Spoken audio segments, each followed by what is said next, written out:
फालतूगिरी की बातें नहीं करना मेरे साथ क्योंकि I am not the one who is gonna take that red shit.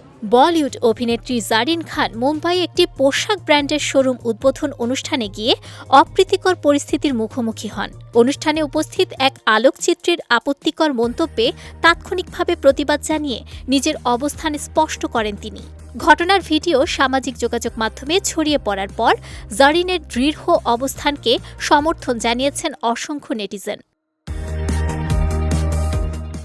১৩ July অনুষ্ঠিত ওই উদ্বোধনী অনুষ্ঠানে ব্র্যান্ডের নতুন কালেকশনের ডেনিম জ্যাকেট ও একটি পোশাক হাতে নিয়ে ক্যামেরার সামনে পোজ দিচ্ছিলেন জারিন। এ সময় উপস্থিত এক পাপারাজ্জি মজা করে বলে বসেন, ড্রেসটা পরে দেখান। মন্তব্যটি মোটেও ভালোভাবে নেননি অভিনেত্রী।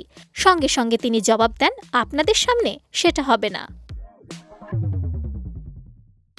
এরপর আরও কঠোর ভাষায় আলোকচিত্রীদের উদ্দেশ্যে জারিন বলেন, আমার সঙ্গে এ ধরনের বাজে কথা বলবেন না। আমি এমন মানুষ নই যে এসব সহ্য করব। সবাই নিজের সীমার মধ্যে থাকুন। তার এই প্রতিক্রিয়ায় উপস্থিত সবাই কিছুটা অপ্রস্তুত হয়ে পড়েন। ভিডিওটি প্রকাশ্যে আসার পর সামাজিক যোগাযোগ মাধ্যমে জারিনের প্রশংসা করেন অনেকেই। একজন লিখেছেন, তিনি একদম ঠিক করেছেন, এমন মন্তব্যের প্রতিবাদ করাই উচিত। ২০১০ সালে সালমান খানের বিপরীতে ২০ সিনেমার মাধ্যমে বলিউডে অভিষেক হয় জারিন খানের।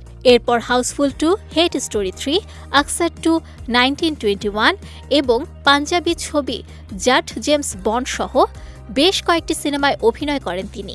সবশেষে ২০২১ সালে মুক্তি পাওয়া হাম ভি আকেলে তুম ভি আকেলে ছবিতে দেখা যায় জারিনকে। বর্তমানে বড় পর্দায় নিয়মিত না হলেও বিভিন্ন অনুষ্ঠান ও সামাজিক যোগাযোগ মাধ্যমে সক্রিয় রয়েছেন এই অভিনেত্রী।